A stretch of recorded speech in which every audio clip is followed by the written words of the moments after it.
Professor Nadel, these challenges of protecting free speech while denouncing anti-Semitism, Islamophobia, all forms of hate, that's not unique to MIT or to the institutions that are here.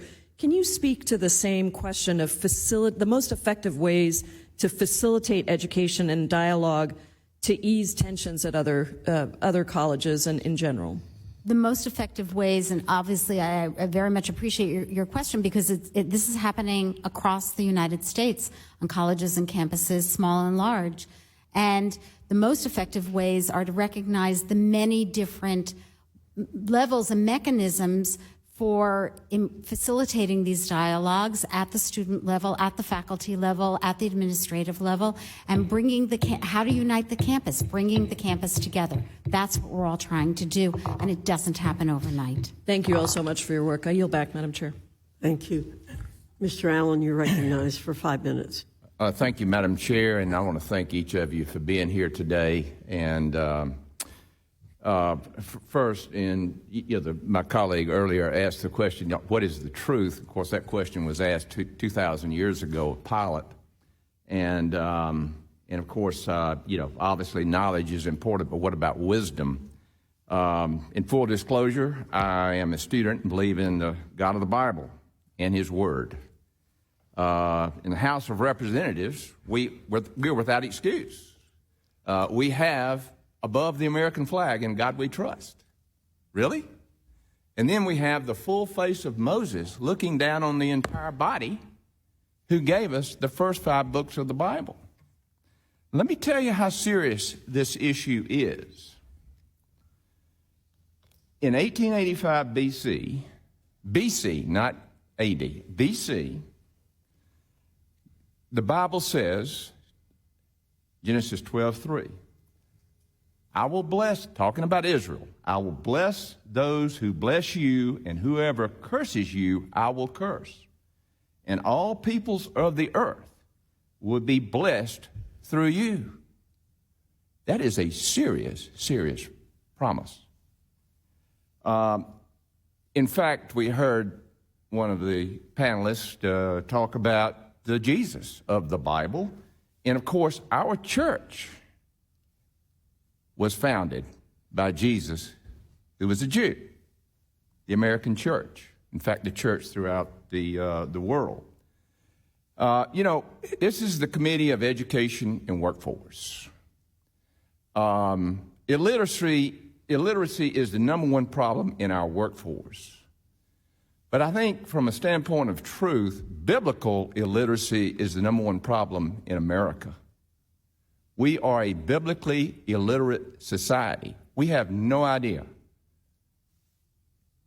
about these promises that are ancient, and this book that the prophecies, every one of them, has come to fruition. Every single one of them. So with that, Dr. McGill, like so many others, I've been extremely disappointed. Dr. Kornbluth, is that correct? Okay. Kornbluth. At MIT, Israeli and Jewish students were blocked from attending class by pro-Palestinian protests at the school's main entrance. The protests violated campus rules when the school ordered all protesters to leave the area or face suspension. The contingent Jewish counter-protesters left. The pro-Palestinians stayed. Can you explain how that is fair to Jewish American citizens whose rights are being violated when you said because we later heard serious concerns about collateral consequences for students such as visas and that sort of thing? Can you explain yourself there? Yes, thank you very much for the opportunity. I have to say, when we started this protest, when the protest was started, I ordered a police presence to ensure safety, and we de-escalated when it was prudent. In a very tense situation among students, we avoided altercations and we kept everyone safe. And we are now entering into a process of ensuring accountability. Now, with respect to the consequences, we strive for outcomes that are proportional to the transgression. In this case, violation of our time, place, and manner rules for demonstration. I want to make one comment, though, about people attending classes.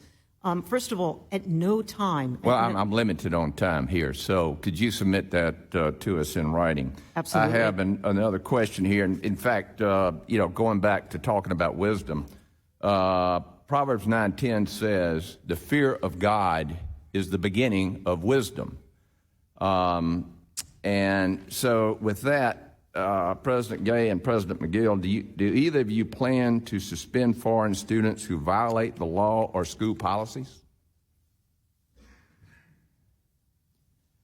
Thank you for your question. Our international students are a vibrant part of our community and contribute significantly to Harvard's strength and are a real source of pride. But all of our students, irrespective of their citizenship, are held accountable to following our policies, including our policies around bullying, harassment, and intimidation. And we hold them accountable for that. Okay, well, Dr. McGill, if you'll submit those in writing, and I have a few other questions I'd like for y'all to answer. Thank you for being here. And Yes, sir. Chair, Thank you, Mr. Allen. Ms. Wild, you're recognized for 5 minutes. Thank you, Madam Chair. I so wish that this hearing was one where we were having a robust intellectual discussion, taking advantage of the brilliant minds that we have in front of us about free speech, the limits of free speech, and so forth. I fear that we have gotten away from that. I think the one thing that everybody in this room would agree on is that not all speech is protected or acceptable. For example, when elected officials lie, that's unacceptable. And that sometimes means that they have to be removed from academic institutions where they may serve on boards or, in the case of Harvard, the Senior Advisory Committee, based on false claims of election fraud. But moving on to the subject of this hearing, let me just say, as a Jewish mother of 2 students who are now fully launched, and I had to send off to college not so many years ago, I am very, very sympathetic to the concerns of the students and the parents about their safety, emotionally, physically, and otherwise. But it's not just about anti-Semitism. It's about all forms of hate speech, whether it's anti-LGBT, Islamophobia, whatever it is, racist language. Our students deserve a place of safety, and again, emotionally and physically. But at the same time, I think of college as the place where we learn to think critically. And to me, that's the most important part of going to college. So here we are in this strange balancing act, and believe me, I feel for all of you because it is a balancing act that you have to perform. So at what point do we determine, or do you determine, that speech is such that it incites violence or it constitutes hate speech? And I'm going to ask President McGill from my home state of Pennsylvania. You saw a video at the beginning of this, and to the extent that the protests at Penn were referenced, did you see that video as an example of hate speech or speech that would incite violence? I appreciate the question from the representative from the great Commonwealth of Pennsylvania. I mean, that video, just as a human being, was very hard to watch. The chanting, I think, calling for Intifada global revolution, very, very disturbing. And I can imagine many people's reaction to that would be one of fear. Mm-hmm. So I believe at a minimum that is hateful speech that has been and should be condemned. Whether it rises to the level of incitement to violence under the policies that Penn and the city of Philadelphia follow, which are guided by the United States Constitution, I think is a much more difficult question. The incitement to violence is a very narrow category. So let me just ask you there, if you became aware that a similar protest or rally or whatever you call it was going to be occurring on your campus tonight or tomorrow, how would you respond? What would your approach be? Well, our approach with all rallies, vigils, and protests is that our public safety officers and something called open expression observers are at present at all of them. We have a long-standing open expression policy that makes sure our open expression policies are followed. So I would make sure that those people were there. Our public safety officers usually try to speak to the organizers of the conference and talk to them about what our rules are about protests. I'm sorry, I think I said conference. About protests. Can I just stop you? Because, Yes, as please. you know, these are really short hearings. Were any actions taken to shut down the protest? I think it was Sunday night, Saturday night, whichever night it was. The Philadelphia police, their what's called their civil action division was the lead on this. And no, I think they were there to make sure there was no incitement to violence and no violence. I don't think any actions were taken. Would you agree that your, in this case, Jewish students undoubtedly felt very uncomfortable following that? I'm sure that's true, yes. And I'm sure you've heard from many of them and their parents as well. Yes, yes. And there were acts associated with that protest which were defacing some buildings, which clearly would unquestionably be criminal action, and the police are trying to determine who did that. Thank you. Unfortunately, as usual, my time has expired, but I hope we can continue this conversation in another format. Thank you. I want to ask our members to be very careful about the words they use about our colleagues. We don't want to engage in personalities, and so I'm going to ask our members to hold themselves to a higher standard. I now recognize Mr. Banks. Ms. McGill, just weeks before the October 7 terror attacks against Israel, Penn hosted a Palestine Rights Literature Festival. The event featured Mark Lamont Hill, who was fired by CNN for calling for the destruction of Israel. It also hosted and included a member of the Palestinian Youth Movement, which has collaborated with anti-Israel terrorists, and maybe most notably, Roger Waters, the really wacky former Pink Floyd vocalist. The same Roger Waters, by the way, who's publicly used anti-Jewish slurs, desecrated the memory of Anne Frank, and has dressed up as a Nazi and floated a pig balloon with the Star of David at many of his concerts. Why in the world would you host someone like that on your college campus to speak at the so-called Palestinian Rights Literature Festival? I appreciate the opportunity to discuss this. Anti-Semitism has no place at Penn. Why did you invite Roger Waters? What did you think you would get out of him? Anti-Semitism has no place at Penn, and our free speech policies are guided by the United States Constitution. Why did you invite Roger Waters?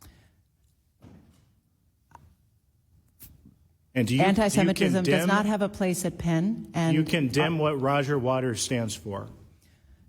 Congressman, prior to the event, I issued a statement calling out the anti-Semitism of some of the speakers at that conference. Specifically Roger Waters. Yes or no? Roger Waters is among them. So yes. you specifically called out a guy who floated pig balloons with the Star of David at his concerts. I called out I haven't seen the condemnation. I'm going to go look for it after this hearing. And I hope I can find that well-recorded condemnation from you. I did call out the anti-Semitism of some of the speakers at a conference that had more than 100 people. In the aftermath of the Palestinian Rights Festival, you and your board chairman wrote a memo outlining Penn's free speech policies. You said, quote, Penn does not regulate the content of speech or symbolic behavior. You wrote, including speech, quote, incompatible with the school's values. You went on to say that Penn does not have a policy against hate speech because, quote, defining and policing robust debate, even with respect to the most disturbing issues, is unwise. That's what you wrote. But in 2013, Penn canceled now Prime Minister Modi's scheduled keynote address at a Wharton-hosted economic forum in the face of opposition from Indian American professors. And for the past year, your administration has sought to punish Amy Wax, a tenured law professor, for her stance on DEI and identity issues. And then you canceled an event with former ICE Director Tom Homan due to disruptive student protest simply because he worked for former President Donald Trump. Ms. McGill, the fact is that Penn regulates speech that it doesn't like. Everyone gets this. No one more than the faculty and students who know exactly where the lines are that they're okay to cross. Why did Penn let Professor Ahmad Amala off the hook, who led hundreds of students in chanting, "There's only one solution, Intifada revolution"? Why does that professor still have a job at your university?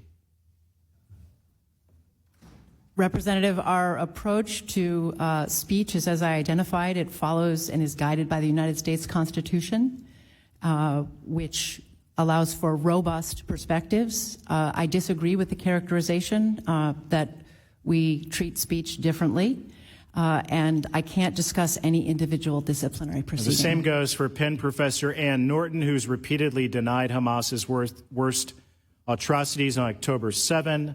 Or how about Huda Fakhreddin, who romanticized the murder of over 1,000 Israeli Jews as, quote, Palestine inventing a new way of life, and clapped as a speaker said Jews should go back to Berlin and Moscow? Why does that professor still have a job at your university? I'm very troubled by what you're describing, Congressman, that kind of... You're speaking out of both sides of your mouth. You're defending it. You allow these professors to teach at your college. You create a safe haven for this type of anti-Semitic behavior. You said something earlier about anti-Semitism being symbolic of the larger society. Your university is a hotbed of it. And one of the reasons that we're seeing a rise of anti-Semitism and an unsafe environment for Jewish college students all over this country, you're largely responsible for it. With that, Madam Chair, I yield back. Thank you. Mr. Norcross, you're recognized for 5 minutes.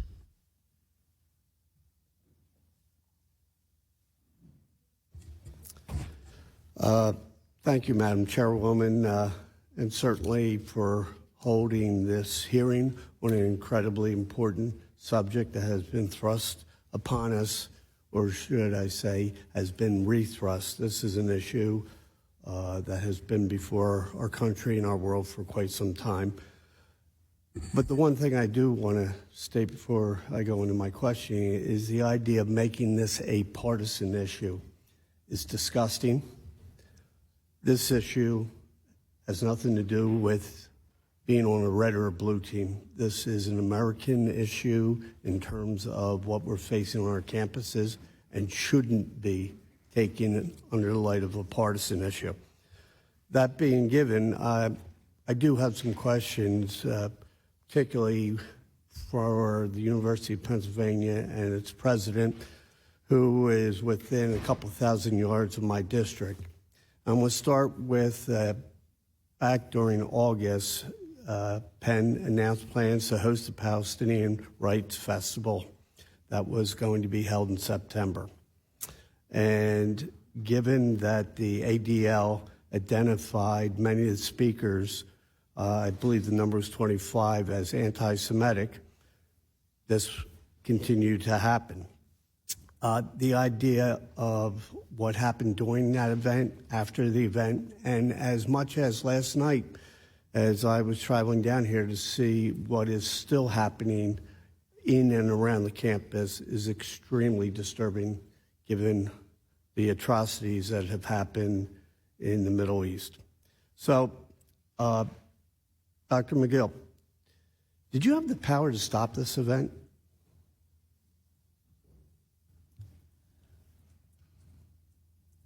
Under our approach to academic freedom and free expression, Congressman, we have probably thousands of speakers to campus every single year. Many of them I disagree with. I don't cancel or censor them in advance of their arrival to campus. So anytime you use the word censor, so any event on your campus, you would never interfere for the fear of censoring somebody. Is that what you're suggesting? Well, Congressman, we are, of course, always concerned about safety and security, so that could be a constraint we would be worrying about in thinking about an event. It's a very rare occasion. So there would be times that you would stop an event under the terms of censoring if you, under your opinion or those advising you, say there would be a security issue. Well, our approach is not to censor based on the content, but to worry about things like the safety and security and the time, place, and manner in which the event would occur. So, given what happened in October, you could not see ahead that was going to happen, but the idea that groups coming on that are clearly identified as anti-Semitic would be of a concern. I was concerned about the anti-Semitism of some of the speakers at that conference, and also the timing of that conference was particularly painful because it occurred during the holiest time of the Jewish year. And that's why, in advance of the conference, while saying that we are committed to academic freedom and free expression and the conference would go on, I specifically condemned the anti-Semitism of some of the speakers. Condemning, but you would have the power to stop it if, in your opinion, there was a security issue. Well, Congressman, whether there is a security issue is something that I leave to our public safety individuals, and I defer to their judgments on those matters. Did you ask them?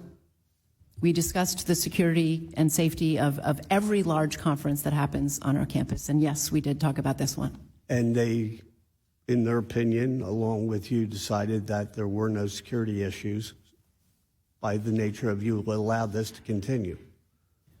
We did not believe, we believed we were ready for any security concerns that might arise. So yes, it went ahead. In hindsight, do you think that was a proper decision? I think canceling that conference would have been very inconsistent with academic freedom and free expression, despite the fact that the views of some of the people who came to that conference I find very, very objectionable because of their anti-Semitism. Would you permit your academic department to sponsor a conference if 25 speakers that the NAACP would identify as racist? Congressman, we follow our policies always, and our policies are guided by the United States Constitution and a commitment to academic freedom and free expression. So is that a yes or no answer? The answer is that we follow our policies. I'll yield back.